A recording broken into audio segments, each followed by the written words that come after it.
Assalamualaikum warahmatullahi wabarakatuh. Bersama Sari Winarno di Ngopi Ngobrol Happy bareng UII.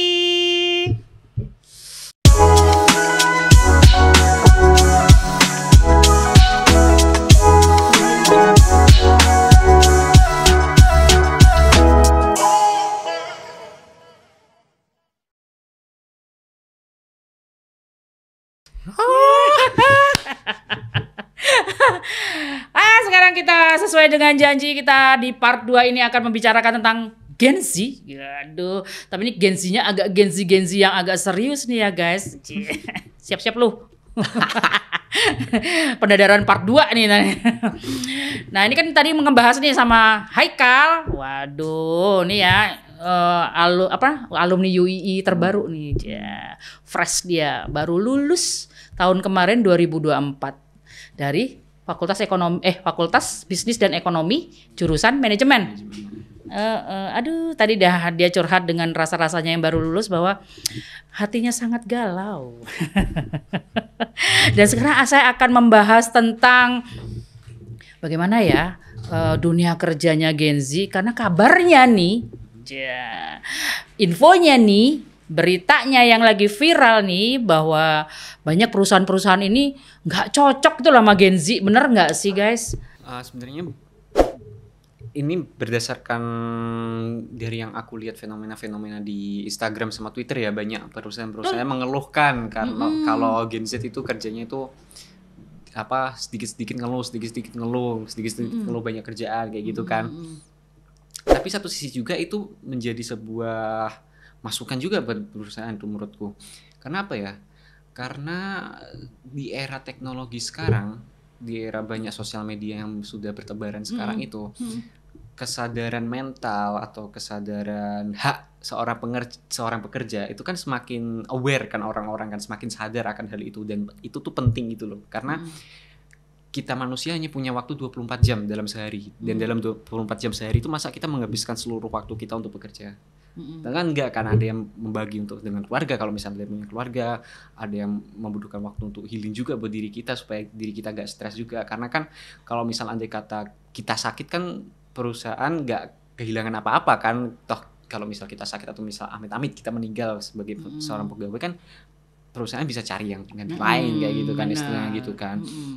Dan ini juga menjadi sebuah hal yang lumrah kalau di luar negeri. Kalau di Amerika, di negara-negara maju deh, misal kalau kita lihat, mereka kan hak-hak pekerja kan lebih diperhatikan gitu. Misal bekerja 8 jam sehari, kalau misal bekerja overtime itu mereka tetap digaji dengan yang layak kayak gitu. Dan dari atasan-atasan mereka tuh juga mau mengajarin bawahan-bawahan gitu kan, itu kan seharusnya kan menjadi menjadi sebuah kewajiban bagi sebuah perusahaan untuk memfasilitasi hal itu kepada Gen Z atau pekerja.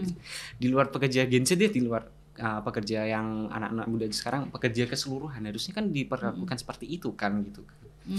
Itu menurutku, bukan Gen Z yang pemalas menurutku. Aku ini bukan membela Gen Z ya, disclaimer, aku bukan membela Gen Z ya, tapi aku pembela bagaimana seorang pekerja itu diperlakukan dengan yang baik, dengan yang diperlakukan sebagaimana manusia itu diperlakukan. Seorang pengusaha seorang bos itu harus memperlakukan bawahannya dengan empati juga kayak gitu loh, agar bawahannya itu merasa nyaman, karyawan merasa nyaman, karyawan kemudian merasa terikat dengan perusahaan, yang akhirnya mendorong ke produktivitas mereka. Itu harusnya perusahaan melakukan hal seperti itu gitu.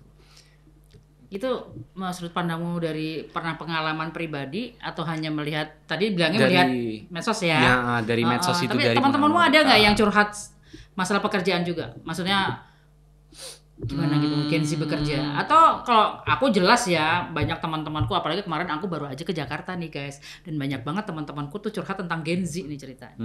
Gitu. Kalau sejauh ini teman belum ada ya, mungkin harapannya juga gak ada ya, harapannya mereka semua diperlakukan lebih baik, teman-temanku semua gitu ya. Tapi berdasarkan pengalamanku dulu yang aku pernah magang itu,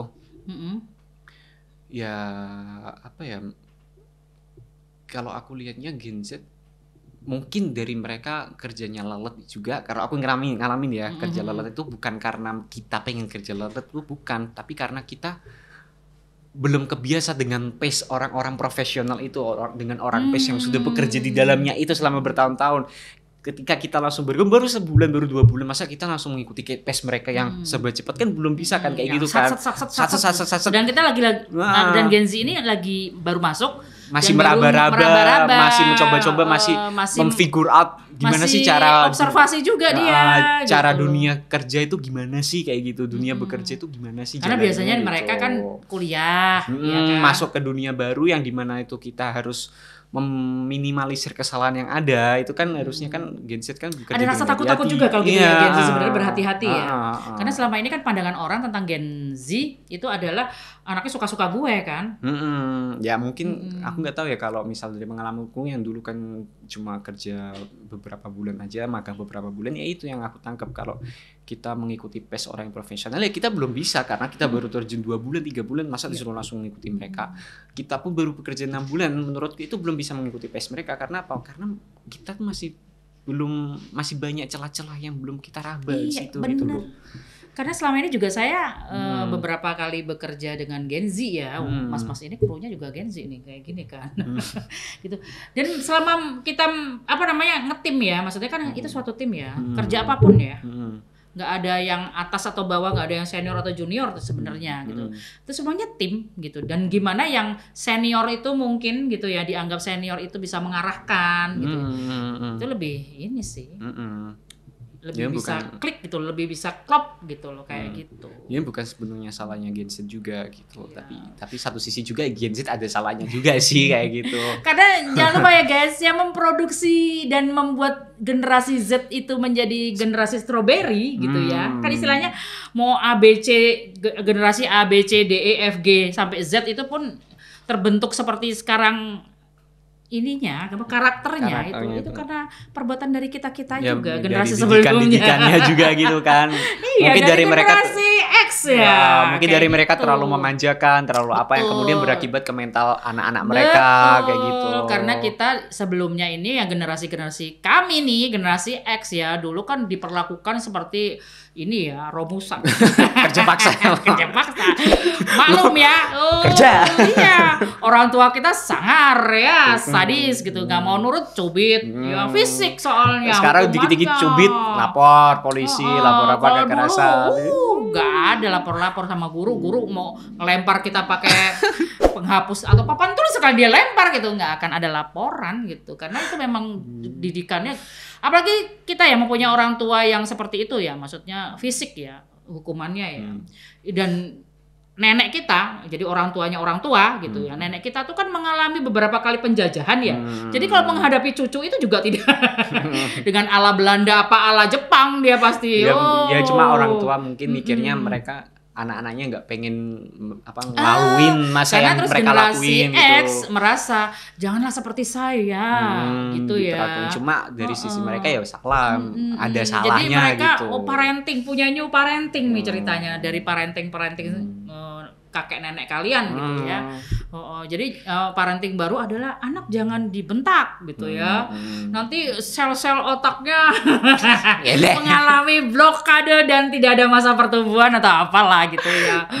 Dan akhirnya kok hasilnya dari didikan kami nih ya, generasi kami itu akhirnya kok jadi generasi Z yang strawberry ya. Saya nggak ngomong semua generasi Z strawberry ya gitu ya, adalah cerita-cerita itu sebagian kan ya terdengar memang, dan kelihatan banget bahwa mental health yang mental lah istilahnya ya, gampang itu, stres lah, gampang ini rapuh dan sebagainya. Itu yang membuat sebenarnya ya, kalau mau disalahkan generasi Z ya disalahkan juga generasi sebelumnya, yang pasti seperti itu. Gitu, karena yang membuat juga kami. Yang mendidik juga NX juga. Salahkan Bu Sari. Nggak terima ya. Gitu. Jadi memang ini berita yang berseliweran di IG, TikTok dan FB ya, dan Twitter itu ya. Memang banyak sekali tuh yang video-video tersebar tuh, perusahaan-perusahaan merasa itu banyak mengeluarkan, nggak mau menerima. Ya mungkin dari ini sih buruknya Gen Z itu sopan santun mereka yang nggak ada sama sekali gitu. Iya, itu apa ya? Kenapa ya? Saya Jawanya hilang istilahnya kayak kalau gitu. saya pribadi adalah sangat masih menjunjung ya sopan santun itu ya maksudnya. Kok bisa ya generasi Z hilang ini gimana nih maksudnya?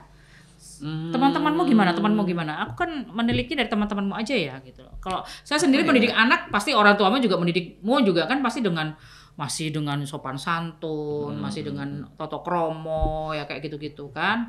Bicaranya juga nggak boleh kasar, ya nggak sih? Iya. Ya mungkin itu juga balik ke didikan orang tua nggak sih Bu? Kalau misal ya dari yang aku observasi juga orang tua yang sering pelesiran atau yang nggak sering menghabiskan waktunya dengan anak itu kan istilahnya jadi apa ya, bingung panutan mereka tuh siapa sih sebenarnya. Kalau misal orang tua ditinggal pergi terus dinas ke luar negeri atau misal kemana, kan mereka kan bingung. Sibuk dua-duanya ya. Sibuk dua-duanya, mereka kan bingung panutan mereka siapa kan pada akhirnya. Lalu mereka muncullah yang namanya YouTube, namanya Instagram atau apapun itu. Kemudian mereka munculnya ternyata hal-hal yang kayak gitu, yang terlalu kebarat-baratan, yang tidak sesuai dengan nilai-nilai kita yang kita anut itu, yang mau nggak mau mereka akhirnya mengikuti itu karena mereka mungkin menganggapnya oh ini keren nih kayak gitu dan cool gitu. Riz kalau anak gen Riz Sigma. Apa gimana? Enggak. Itu kayaknya anak-anak SMP ya, mulai SMP atau SD ya. Karena Gen Alpha. Gen Alpha karena sekarang di 1 Januari 2025 sudah muncul gen baru. Gen apa ya? Beta. Gen beta. Dan aduh, makin tuwir saya saudara-saudaranya pasti. Aku udah ngelewatin 2 gen nih Rasi ya, berarti gen alpha sama gen beta ya berarti. Oh iya, apalagi saya yang ngelewatin berapa gen. Gak tua juga ya aku ya. Hey.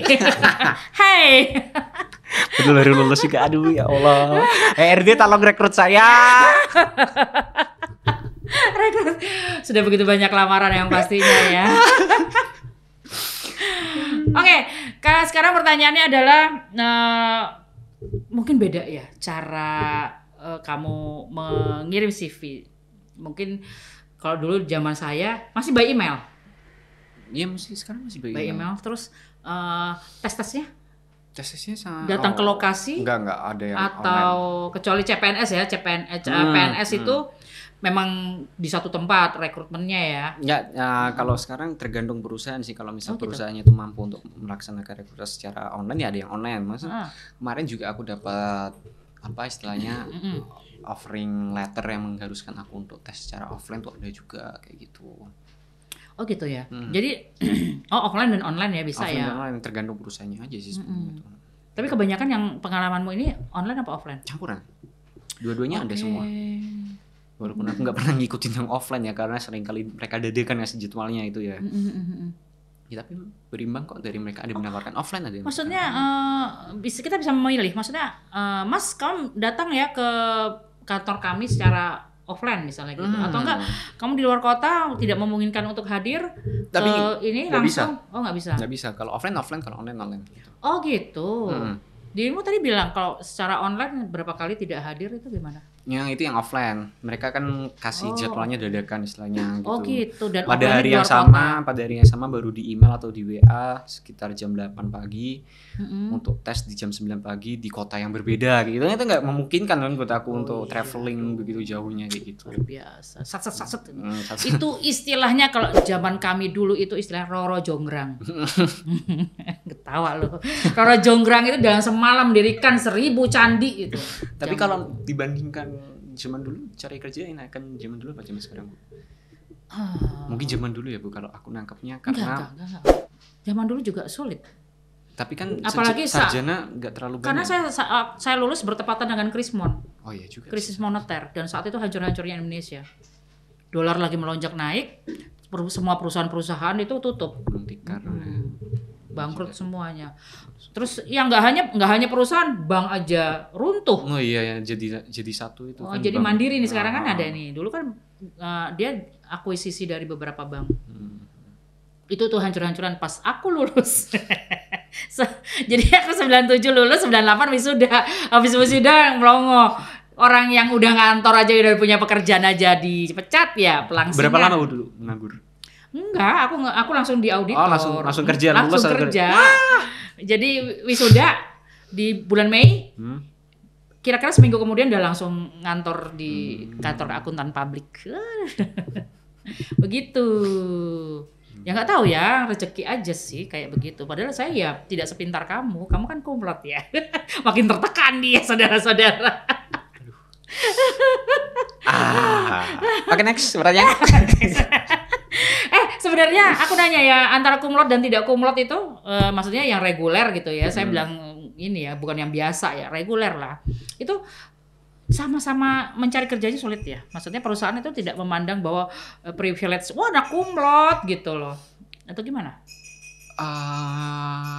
Dari pengalamanku, dari beberapa lamaran yang aku lampir, mereka selalu melampirkan IPK kamu berapa gitu. Dan rata-rata dari mereka tuh target 3,00 atau 3,24. Ya. 3,2 atau 3,0 gitu lah, Ya, antara itulah range itulah gitu. Harus di atas itu gitu. Jadi ya, kalau makanya saya bertanya saat di atas range itu, apakah langsung wow, kumlot kamu? Ya udah kamu ini ya langsung ke step berikutnya gitu. ya, Kan beberapa step tuh, misalnya ke apa namanya untuk mencari pekerjaan kan biasanya begitu. Nah, secara administratif itu kan udah lulus tuh. Udah lolos gitu ya. Nah, itu ada step berikutnya yang kamu ke diskon nggak? Maksudnya privilege apa ya, anak kalau kumlot gitu. privilege anak kumlot ya pasti kalau di bagian seleksi administrasi langsung lolos ke tahap psikotes gitu kan.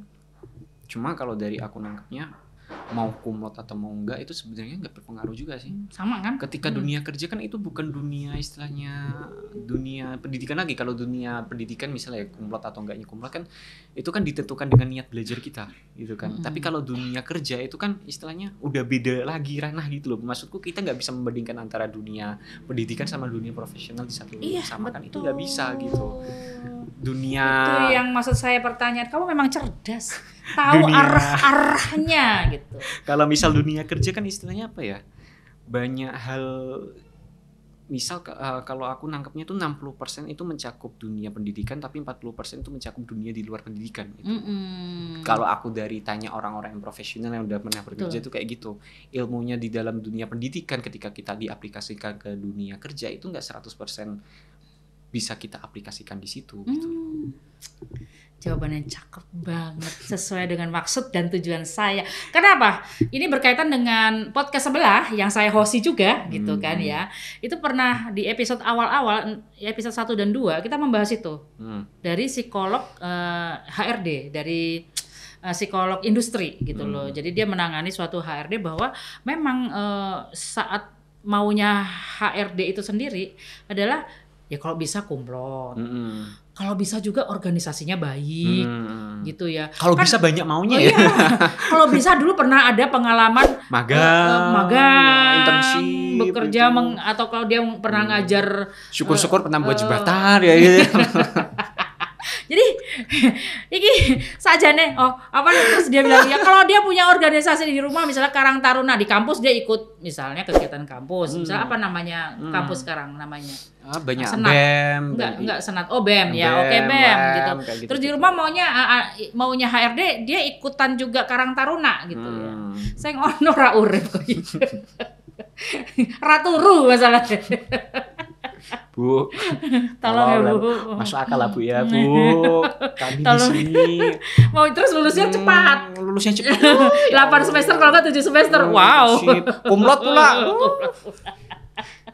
itu langsung lulus privilege, realistis aja lah Bu RD lah gitu, maksudnya apa ya? Kalau misal kita bahas tapi ini dirimu termasuk untuk pribadi personal ya. Sekarang aku personal ya, menujunya agak menyempit bahwa kamu kan lulusannya kumlot nih dari UII. Tahu kan? Malu dia langsung. Nah, itu dirimu juga ikut ke organisasi? Ikut. Apa ya? Karena penting bagimu ya organisasi itu ya untuk sosialisasi. Untuk ya, sosialisasi juga kan pastinya. Satu sesi sosialisasi juga gitu. Tapi kalau aku ya nangkepnya lebih penting mana organisasi sama internship, atau kita ngikut organisasi di luar kampus, mending ikut organisasi luar kampus sih kalau aku. Karena apa? Karena kalau aku nangkepnya ya, ini tapi sayangnya sih aku nggak pernah ngikut organisasi di luar kampus ya. Kalau misal penyesalanku terbesar apa kalau ditanyain ya itu nggak pernah ikut organisasi di luar kampus itu. Karena apa? Karena organisasi di kampus itu pemikirannya mereka tuh ya pemikiran anak-anak kampus gitu. Kita pemikirannya di lingkup yang sama. Ya, masih agak Ya otomatis kita pemikirannya ya sama juga mengikuti yang mereka, mengikuti mayoritas. masih on frame lah, on the frame ya. Masih mengikuti Belum mayoritas out tuh. gitu.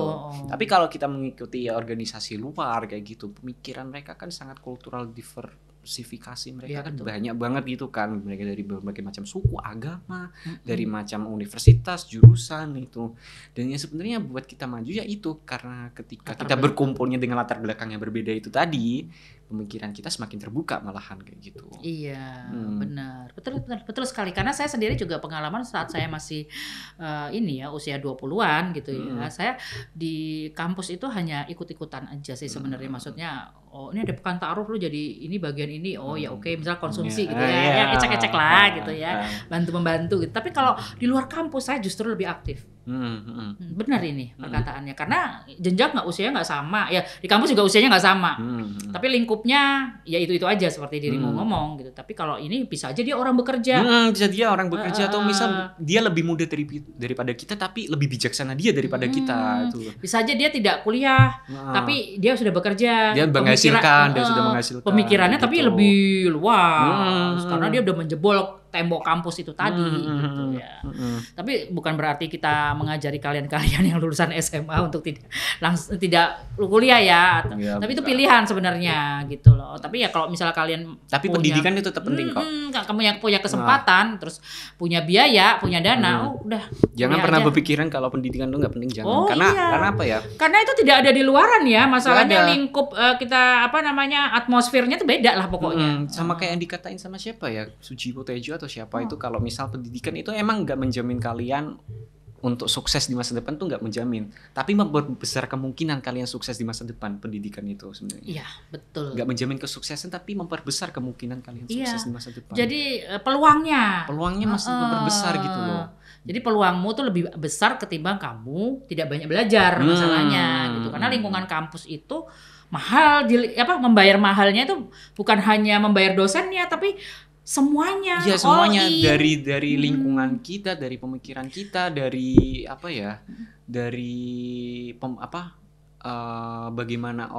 bagaimana cara kita berpikir terhadap dunia itu kan semua diajaran di kuliah kan gitu. Iya, betul. Kita cara mengenal karakter orang, cara ngelobi pun kita cara paham ngelobi gitu. orang Bahwa gitu. Mungkin ada teman-teman kamu yang B aja kayaknya gitu. Secara Look. indeks ya gitu ya. Secara- Tapi ternyata dia pinter banget cara ngelobi gitu. Ada itu seperti itu. ada kayak gitu. Dia Ini pinter. IPK-nya mungkin 1, atau berapa, tapi di belakang dia punya bisnis yang besar karena dia yang bangun sih. Iya. Tapi ada loh. Ada. Ada salah satu alumni di angkatanku itu lulus sekitar 20 semester atau 22 semester, sekitar 10-12 tahun ya di FBE. Sekarang FE, dulu zaman saya tuh FE. Tapi apa sekarang pengusaha bos? Iya, itu makanya. Luar biasa. Dia armadanya gede dan banyak. Sekarang sukses berat deh dia itu, yang menjadi andalan kita juga gitu loh. Perlu saya spill namanya? Oh enggak usah. Jadi kadang-kadang kita nggak bisa menjudge orang ya. Iya, nggak bisa menjudge Nggak orang, bisa. gitu. Bener. Jadi kamu Di juga. atas langit masih ada langit lah, mesti kayak gitu. Bener. Dan kamu juga harus tetap semangat Kal. Masalahnya gitu bahwa masa depan itu tidak ditentukan dengan CPNS. Nggak harus PNS walaupun Nggak itu idaman para mertua, memang betul. Tapi itu bukan segalanya gitu loh. Masih Ada cara banyak lain lah itu. Jadi pengusaha itu bisa juga gitu. Sekarang Gen-Z juga kreatif kok. Maksudnya di dunia digital seperti saya aja bukan Gen-Z aja, saya terjun di dunia broadcasting ini gitu loh, dengan menjadi konten kreator gitu kan sekarang Gen-Z. Iya, itu juga menghasilkan loh. Jangan salah itu. Affiliate kayak gitu. Affiliate kayak gitu benar gitu. Dirimu nggak tertarik untuk konten kreator atau apa sambil menunggu mungkin gitu loh, lama-lama jadi utama. Masih bingung. Belum apa ya. Kalau konten kreator sebenarnya ada ketertarikan ya, apalagi kan aku sering tampil di Busari itu kan. Yang piro. Cek video sebelumnya di Riampi Asik ya. Muka aku banyak di situ. Muka aku banyak di situ. Hampir tiap bulan di situ. Sampai boring. Dan Ini aja 2 episode. ini dia 2 episode. Udah nongol ya sebagai alumni lagi gitu. Ya kenapa enggak tertarik membuat konten, sedangkan kamu tinggal di daerah ini. Haikal ya, ini bestie saya ini, dia tinggalnya di Jepara loh. Tahu sendiri di bumi Kartini itu belum lautnya indah ya. Ke utara itu nyebrang Karimun, nyebrang Pulau Karimun, keren. Kenapa kamu nggak tertarik untuk aku mau ngontenin yang di sekitar Jepara mungkin seperti itu? Aku belum, malu aja sih sebenarnya, to be honest. Jujur aja malu aku sebenarnya, bukan malu. Kalau kayak gini kan nggak malu ya, karena apa istilahnya, aku berinteraksi dengan orang. Aku lebih enjoy ketika buat video itu interaksi dengan orang daripada aku berinteraksi dengan kamera sendiri gitu loh. Oh, misal kamu buat video gini, kamu malu? Ya masih belum pede. Belum pede itu aja. Tapi kalau di Jogja pede? Ini kan ceritanya nggak pedenya di Jepara, tapi kalau di Jogjanya?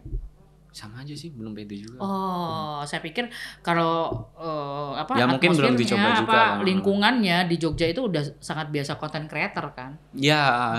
Maksudnya. Kayak satu sisi juga di Jadi Jepara orang-orang tuh maksudnya melihat konten creator tuh lebih cuek gitu. Lebih bodo amat sama dunia gitu. Konten kreator kan kayak gini gitu. Padahal di sebelahnya ada orang lagi ngapain gitu. Iya. Kalau Jepara belum banyak sebenarnya. Belum banyak. Ya nggak tahu juga sih, aku belum nggak tahu juga. Tapi aku satu sih belum pede juga untuk terjun ke arah situ. Boleh seru loh dunia itu. Ya harus dibuat, terus berani lah dimulai. Gimana sih? Gitu. Bahwa itu dunia yang asik. Maksudnya boleh itu sebagai sampingan. Maksudnya menunggu. Misal kamu memang mengejar CPNS atau perkantoran lain gitu ya, misalnya departemen apa gitu ya. Tapi kamu sambil mengisi itu membuat kreativitas seperti itu gitu loh, sebagai content creator kayak atau sebagai apa, dengan hobimu, misalnya hobimu apa? Membuat masakan misalnya, apa? Tidur. Kok boleh? Live streaming tidur 24 jam. Iya. Posisi tidur miring kanan, miring kiri tuh kira-kira bisa membuat lebih sehat yang mana? Kayak gitu-gitu kan bisa. Ini kayak tok wonge nganggur glundang-glundung.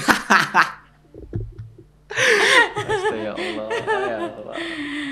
Oke, kamu yang ingin melanjutkan percakapan atau ngobrol tentang dunia kerjanya Gen Z, boleh nanti kamu komen di YouTube-nya Ngopi ataupun di medsosnya Ngopi, yaitu TikTok, FB, dan IG-nya. Boleh adu komen situ bilang, enggak, Gen Z enggak gitu kayak dia tadi. Atau enggak, oh iya bener, Gen Z emang gitu kali.